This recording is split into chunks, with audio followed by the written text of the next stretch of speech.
Welcome back to my channel. आप सबका हमारे यूट्यूब चैनल पर हार्दिक स्वागत है। जैसे कि आप सबको पता है कि इस समय शिक्षण योजनाएं बनाई जा रही हैं। इधर शिक्षण योजनाओं की श्रृंखला में आज हमने स्काउट गाइड विषय की शिक्षण योजना बनाई है और इसकी रिक्वेस्ट की थी हमारी शिक्षिका बहन नीलांजलि भारती जी ने।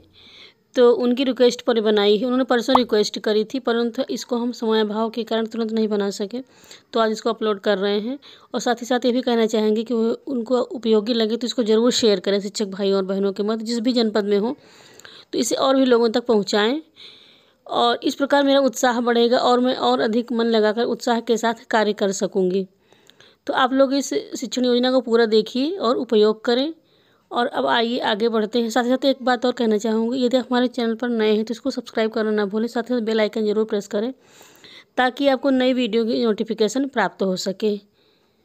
तो आइए आगे बढ़ते हैं। आप लोग शिक्षण योजना को पूरा देखिए।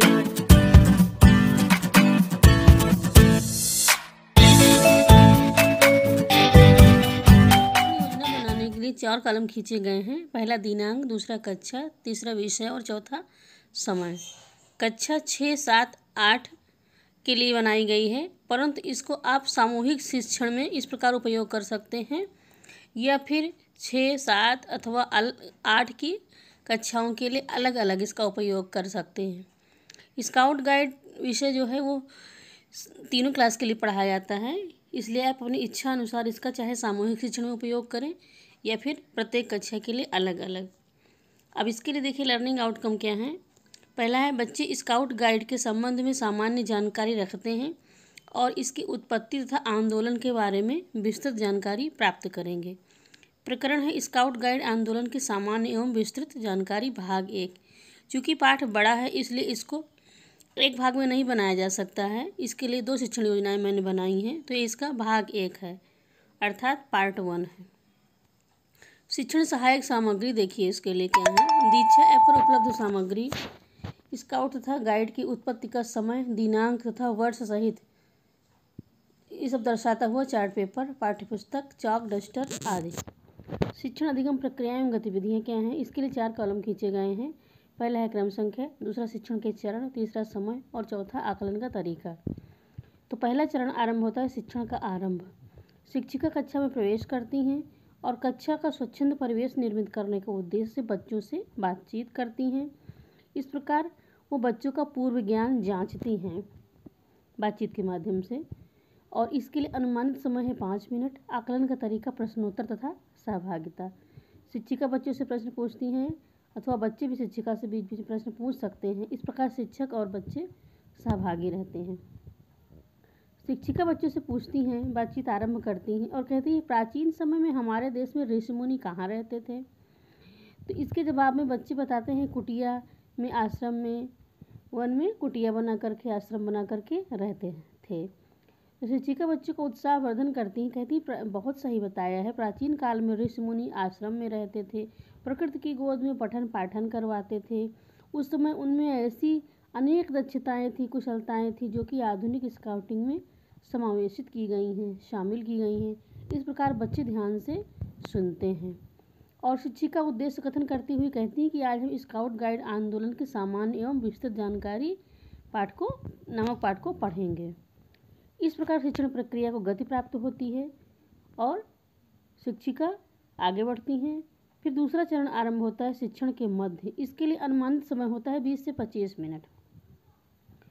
तो यहाँ पर शिक्षिका बच्चों से पुस्तक में पाठ को खोलकर उसमें देखने को कहती हैं। पाठ का वह आदर्श वाचन करती हैं और कतिपय बच्चों से भी अनुकरण वाचन करवाती हैं। इस प्रकार शिक्षक और बच्चे दोनों सक्रिय रहते हैं। बच्चों की भी सक्रियता देखने को मिलती है और पाठ के मुख्य बिंदुओं को समझाती जाती हैं। और ये भी बताती हैं, कुटिया या तंबू बनाना, सामग्री रखने के लिए गैजेट बनाना, बिना बर्तन के खाना बनाना, ये सब कार्य स्काउट गाइड में आता है। प्रकृति अध्ययन, पशु पक्षियों का अध्ययन आदि, पक्षियों से मित्रता, टोली निर्माण, रात में अलाव जलाकर मनोरंजन करना, ये सब कार्य स्काउट में आता है। बच्चे ध्यान से सुनते हैं और उनको ये सब बहुत रुचिकर लगता है तथा पूछे गए प्रश्नों का उत्तर भी देते रहते हैं। शिक्षिका बच्चों के साथ बातचीत करके उनकी एकाग्रता को बनाए रखने के लिए कुछ प्रश्न भी पूछती जाती हैं। जैसे आप लोग अपने घर पर किसके साथ खेलते हो? बच्चे बताते हैं दीदी के साथ या तो भैया के साथ। बहुत सही बताया बच्चों। इस प्रकार शिक्षिका बच्चों का उत्साहवर्धन करती हैं और बताती हैं आधुनिक स्काउट और गाइड के जन्मदाता लॉर्ड बेडन पावेल बाल्यकाल में अपने भाइयों के साथ टोली बनाकर बाहरी जीवन, नौका चालन, समुद्र में तैरना, शिविर लगाना, खाना पकाना तथा साहसिक कार्यों में भाग लिया करते थे। इसके नायक उनके बड़े भाई थे। बेडन पावेल ने ब्राउनसी द्वीप लंदन में 29 जुलाई से 9 अगस्त 1907 तक अंग्रेज बच्चों का पहला प्रयोगात्मक शिविर लगाया अर्थात कैंप लगाया। यहीं से स्काउटिंग की शुरुआत हुई और यह चीज़ बच्चे ध्यान से सुनते हैं। शिक्षिका गाइडिंग की उत्पत्ति के विषय में बताते हुए कहती हैं कि 24 दिसंबर 1909 को क्रिस्टल पैलेस लंदन में स्काउट्स की रैली हुई। तभी 7 लड़कियां वहां आकर खड़ी हो गईं। पूछने पर उनकी लीडर ने बताया कि हम गर्ल स्काउट हैं। इस प्रकार बेडन पावेल ने 1910 में अपनी बहन एग्निस बेडन पावेल की सहायता से लड़कियों के लिए गाइडिंग की स्थापना की। इस प्रकार से शिक्षिका महत्वपूर्ण बातों को बच्चों को बताती रहती हैं। बताती हैं कि भारत में 1909 में स्काउटिंग की तथा 1911 में गाइडिंग की शुरुआत हुई। अनेक शहरों में इसके केंद्र खोले गए जो कि विदेशी बच्चों के लिए थे।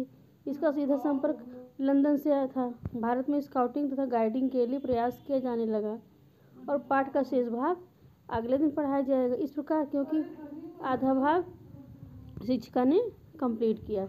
इस प्रकार बच्चे भी सक्रियता के साथ भाग लेते रहते। इसके बाद गतिविधि का चरण आता है। शिक्षिका बच्चों को कार्य देती हैं कि यदि आप सबको प्राकृतिक परिवेश में जीवन यापन करना हो तो वन में, आश्रम में गुरु जी के साथ रहना हो तो आप कौन कौन से कार्य करेंगे और उन सब कार्यों को सोचकर आप लोग लिखिए, उनकी सूची बनाइए।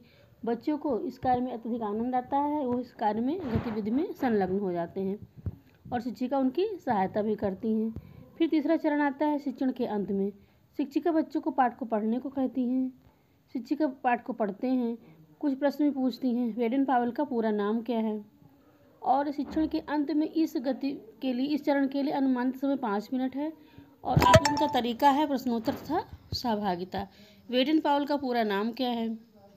बच्चे चूंकि इसको पढ़ चुके हैं इसलिए इसका उत्तर बता पा रहे हैं। ब्राउनसी द्वीप कहाँ है? इसका उत्तर ही बच्चे बता पा रहे हैं। इसके साथ ही साथ स्वयंपट पर कराए गए कार्य को भी उतारने के लिए कहा जाता है। फिर आता है गृह कार्य का चरण। शिक्षिका बच्चों को गृह कार्य देती हैं। पहला प्रश्न होता है गाइडिंग की उत्पत्ति कब हुई? दूसरा प्रश्न है बेडन पावेल ने गाइडिंग की शुरुआत किसकी सहायता से की?